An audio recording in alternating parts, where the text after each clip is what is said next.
मीनू जी, मैंने आज कहीं एक मेरे सूत्र है, उसने मुझे एक जानकारी दी। उसने कहा कि आप 2-3 दिन जो है राजस्थान पर नजर रखिए। मैंने कहा भाई, राजस्थान तो हमारे नवीन भाई देख रहे हैं, तो आप बताइए मैं मैसेज क्या दूं उनको। तो उन्होंने कहा कि भारतीय जनता पार्टी के जो मेंबर ऑफ पार्लियामेंट हैं, जिनसे विधानसभा लड़वाने की बात हो रही है, बोले आपको उन पर नजर रखनी चाहिए। मैंने कहा क्या होगा? बोले सर, 2-3 दिन में हमको लग रहा है कि कुछ हो सकता है। मैंने कहा क्या होगा? बोले सर ऐसा है कि क्या होगा ये तो नहीं कह पाएगा, लेकिन कुछ होगा, क्योंकि नाराज चल रहे हैं। तो कमोवेश जो है एमपी में भी वही सीन चल रहा है कि वहां भी लोग जो है वो नाराज चल रहे हैं, जिनको संसद सांसद होते हुए भी टिकट विकेट दे दिया है। तो इस बार ये जो हम, क्योंकि हम राहुल बनाम मोदी कौन होगा एक बात कर रहे हैं कि 2024 का चेहरा, या तो किसका वो कौन देश के भविष्य को संभालेगा और कौन किस पर भारी होगा। तो ये आपसे मैं और थोड़ा इसमें से और आगे जानना चाहूंगा अपने दर्शकों के लिए कि टिकट का बंटवारा कितना महत्वपूर्ण होगा, क्योंकि उससे बहुत सारी चीजें जो है वो क्लियर हो जाएगी, और बहुत सारे जो बड़े अच्छे और पुराने और मतलब विद्वान लोग हैं वो इसी पर फोकस कर रहे हैं कि टिकट अगर सही से बटा तो भारतीय जनता पार्टी और इंडिया अलायंस, मतलब एनडीए और इंडिया अलायंस में आप टिकट बंटवारे की स्थिति को कैसे देख रही है? क्या वो एक फैक्टर होगा जहां कोई किसी पे भारी पड़ जाएगा? आपकी आपकी आपका माइक म्यूट है। जी, टिकट बंटवारे को लेके जिस तरह की जूतम पेजार भाजपा में चल रही है, अभी तक वैसी जूतम पेजार कांग्रेस में देखने को अभी आई नहीं है। ये या तो ये कह सकते हैं कि अभी लिस्ट उतनी ज्यादा नहीं आई है अभी उनकी, लेकिन जो बीजेपी की आ गई है, जैसे मध्य प्रदेश की आई, उसमें लिस्ट आते ही आपने सुन ही लिया है कि कौन क्या कह रहा है। और शिवराज सिंह चौहान को बहुत बाद में दाखिल किया गया, और प्रोबेबली इसलिए किया गया, मेरा मानना ऐसा है कि इन्होंने पानी टेस्ट करके देखा था कि शिवराज सिंह को ना दे टिकट तो क्या रिएक्शन आता है। लेकिन बहुत जबरदस्त रिएक्शन आया, इवन भाजपा के कार्यकर्ता की तरफ से भी, भाजपा के समर्थकों की तरफ से भी, और जो विश्लेषक हैं उन लोगों की तरफ से भी। तो इनको हार के देना पड़ा शिवराज सिंह को टिकट। लेकिन अब इसमें भाजपा, जो मोदी और शाह जो लोग हैं, वो एक बहुत बड़ी गलती कर रहे हैं। एक नहीं, दो दो गलतियां कर रहे हैं। नंबर एक, उनके पास अपनी उपलब्धियां गिनाने के लिए कुछ है नहीं। आप, राजस्थान में तो कांग्रेस की सरकार है। जो मध्य प्रदेश में हुआ है उसमें खुद, क्योंकि वहां मध्य प्रदेश में लोकल के साथ साथ नेशनल फैक्टर्स भी बहुत हावी हैं चुनाव के ऊपर। वो पहला वाली बात नहीं है कि भाई लोकल फैक्टर पे ही चुनाव होगा। इस वक्त नेशनल फैक्टर, क्योंकि अब मोदी जी चेहरा है हर जगह, तो डेफिनेटली मोदी जी की उपलब्धियों के ऊपर भी पब्लिक फोकस किए हुए है। तो इनके पास भाई महंगाई का मुद्दा, बेरोजगारी का मुद्दा, अग्निवीर का मुद्दा, आप छोटे उद्योग धंधों का मुद्दा, बताए मुद्दा एक हो तो बताएं। शिक्षा महंगी, स्वास्थ्य सेवा महंगी, तो उनके पास वो चीजें कुछ है नहीं। स्वास्थ्य और शिक्षा के बारे में इन्होंने जो निजीकरण कर दिया है, पब्लिक आम गरीब आदमी की पहुंच से बहुत बाहर हो चुकी है अच्छी स्वास्थ्य और अच्छी शिक्षा, तो वो नहीं है। और उसके ऊपर से एक्सपेरिमेंट क्या कर रहे हैं, ओवर कॉन्फिडेंस जो दिखा रहे हैं ये लोग, कि जो वहां के स्थापित नेता हैं, स्थानीय नेता, उसमें वसुंधरा हो या शिवराज सिंह हो या फिर आप रमन सिंह को ले लीजिए, उनको भाव नहीं दिया जा रहा है। देखिए, इन्हीं 3 राज्यों की मेनली बात हो रही है जहां भाजपा का प्रभाव है। उनको ये भाव नहीं दे रहे हैं, और उसके भाव देने से अगर आप टिकट उनका भी काट देंगे तो डेफिनेटली उनके समर्थकों का भी कटेगा टिकट, ये तो मान के चलिए। तो एक बहुत बड़ा आप जुआ खेल रहे हैं, और बहुत रिस्की है जुआ ये, कि एक तो आपके पास कुछ है नहीं कहने के लिए, और जिसमें मध्य प्रदेश में तो एंटी इनकम्बेंसी भी है बहुत, और ऊपर से आप स्थानीय नेतृत्व को, जो कि काफी कद्दावर है। ऐसा नहीं है कि शिवराज सिंह की कोई इतना वहां पे रिजेक्शन हो गया है, वहां की जो रैंक एंड फाइल है, जो पार्टी का जो संगठन है या काडर है, तो उसमें अगर आप इतना बड़ा ये दिखा रहे हैं अपना आत्मविश्वास, या तो ये, या तो मैं ये मानती हूँ कि वो इसको ट्रांजिशन फेज मान रहे हैं, कि इस बार तो देखी जाएगी 5 साल के लिए तो हमें हारना है, लेकिन इसके बाद इन तीनों राज्यों में जो भाजपा बनेगी वो हमारी पसंद की भाजपा होगी, जिनको कि हमने ग्रूम किया होगा। इस वक्त की भाजपा जो है उसमें अभी भी आडवाणी और मोदी की छाप बाकी है। बहुत सारे नेता हैं उसमें, वसुंधरा हो गई, शिवराज हो गए, रमन सिंह हो गए, सबकी नाल जुड़ी हुई है मोदी जी और वो सॉरी आडवाणी और अटल के युग से।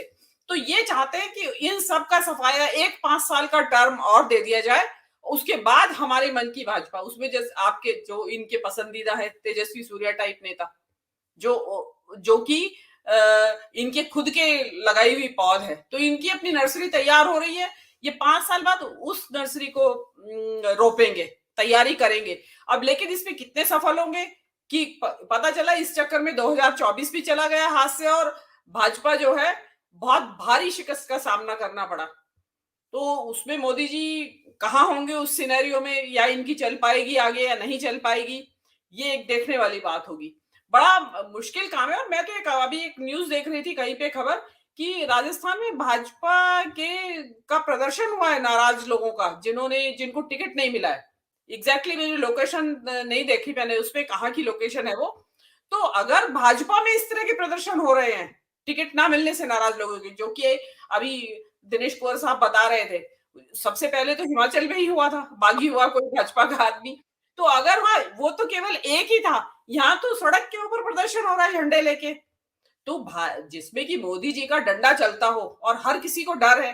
देखिए जो बड़े बड़े नेता बीजेपी के हैं वो अंदर चुप क्यों बैठे हैं, इतनी बेइज्जती, इतना अपमान के बावजूद भी किसी को बोलने नहीं दिया जाता है, किसी को पता नहीं है कि कौन किस विभाग का मंत्री है, लोगों को नाम तक नहीं पता है, लेकिन उसके बावजूद भी लोग शांत बैठे, चुप बैठे। गडकरी जी को देख लीजिए, दो चार जुमले इधर उधर छोड़ देते होंगे, लेकिन ओपनली बगावत कुछ नहीं है। राजनाथ सिंह रक्षा मंत्री है, हैसियत कुछ नहीं है।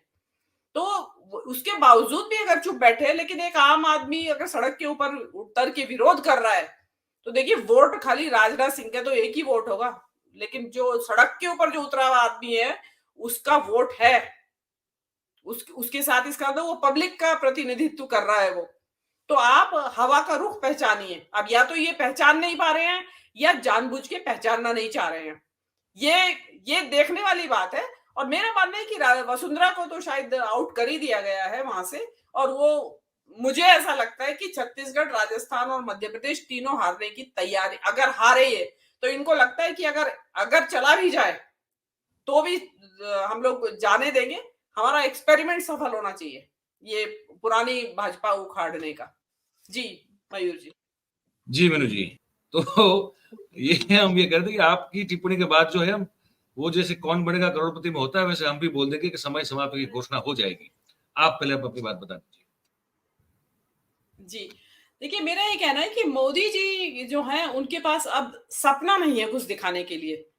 और 2014 या 2019 में जो सपना वो दिखाते रहे, 15 लाख का हो या 2 लाख करोड़, 2 करोड़ रोजगार प्रति वर्ष का हो, या डिजिटल इंडिया का हो, मेक इन इंडिया का हो, और जो मतलब सभी कुछ फेल हुआ, और उल्टे देश नफरत की जहर में नफरत का जहर इतना घुल गया है देश में कि एक दूसरे को आमने सामने देखना पसंद नहीं कर रहे हैं लोग, दंगे हो रहे हैं, कोई प्रोग्रेस की बात ही नहीं हो रही है, बेरोजगारी और महंगाई अपने चरम के ऊपर है। तो इसलिए लोगों को अब लगता है कि नहीं, जो ये कह रहे हैं वो कुछ सच नहीं बोल रहे हैं, और ऊपर से एक चस्पा और हो गया है कि झूठ बोलते हैं मोदी जी। देखिए देश के प्रधानमंत्री के ऊपर ये लेबल लग जाना, और आम आदमी आप देखेंगे कि टीवी पे बड़े वायरल होते रहते हैं छोटे छोटे वीडियो, वो कहते हैं झूठा है, झूठ बोलता है। तो अगर प्रधानमंत्री के ऊपर विश्वास नहीं है, क्रेडिबिलिटी इतनी खत्म हो चुकी है, तो डेफिनेटली अगली बार जनता जरूर सोचेगी वोट देने से पहले। दूसरी तरफ राहुल गांधी, या मैं कहूंगी कि कांग्रेस पार्टी है, या राहुल गांधी के माध्यम से उनके पास वो एक दिखाने के लिए कुछ है। सबसे पहले तो आप राहुल गांधी को ले लीजिए। मैं ऐसा नहीं मानती हूँ कि राहुल गांधी प्रधानमंत्री पद के दावेदार हैं अपनी तरफ से, ही इज नॉट। तो उसमें जो राहुल गांधी का है वो एक दिखाई देता है कि भाई आदमी ट्रांसपेरेंट है, पारदर्शी है, लोकतांत्रिक भी है, संवेदनशील है, मतलब दलितों, वंचितों, हाशिए पे पड़े हुए लोगों के लिए मन में अब भाव रखता है, जगह है इसके पास। और सबसे बड़ी बात सादगी है। देखिए देश में कितना भी आप मिडिल क्लास की बात कर ले, मॉल संस्कृति आ गई हो, कुछ भी आ गई, लेकिन सादगी अभी भी लोगों को, नेता तो सादा ही पसंद है लोगों को, और उसमें मोदी जी के अंदर तो ऐसी चीज कुछ मिलती नहीं है। रही बात मोदी, राहुल गांधी के पास क्या विजन है, क्या सपना दिखा रहे हैं। देखिए वो सबसे पहले बात कर रहे हैं कि भाई इस देश के एमएसएमई खत्म हो चुके हैं, जो कि सबसे ज्यादा रोजगार देता है अनऑर्गेनाइज सेक्टर में, छोटे लघु उद्योग, वो हम बढ़ावा देंगे। वो बात कर रहे हैं कि भाई हम मैन्युफैक्चरिंग सेक्टर को बढ़ावा देंगे, जिसमें सबसे ज्यादा रोजगार सृजन होता है, सर्विस सेक्टर में नहीं होता। आपने देखा होगा पिछले दिनों जब अडानी का प्रसंग चल रहा था, तो उसमें आया कि सबसे बड़ा अमीर देश का और वर्ल्ड का दूसरे नंबर का अमीर, और टोटल 23,000 लोगों को रोजगार देता है। आई डोंट नो कितने सही है वो आंकड़े, कितने नहीं है, क्योंकि सर्विस सेक्टर का मामला है। उसके अलावा वो बात कर रहे हैं ओल्ड पेंशन स्कीम की, वो बात कर रहे हैं हम अग्निवीर को वापस इसको स्क्रैप करेंगे, हम पुरानी योजना लाएंगे। और जैसा आपने कहा जातिगत जनगणना की बात कर रहे हैं, वो महिला आरक्षण देने की बात कर रहे हैं कि अभी देंगे, अगर हम 2024 में आ जाते हैं तो तभी देंगे और ओबीसी के साथ देंगे।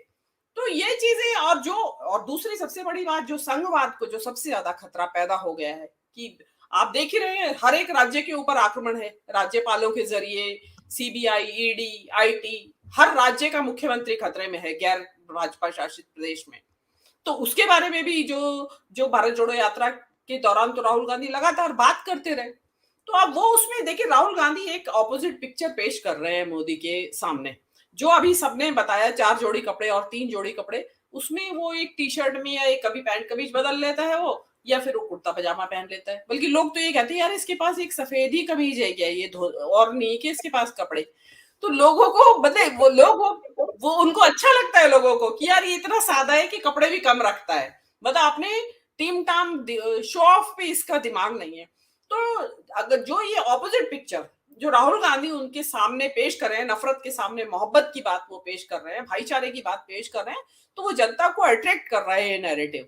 अब ये नैरेटिव 2024 में कितना इसको डिसलॉज कर पाएगा मोदी सरकार को, ये तो अभी आने वाला समय बताएगा। अभी this is too early to say. जी मयूर जी।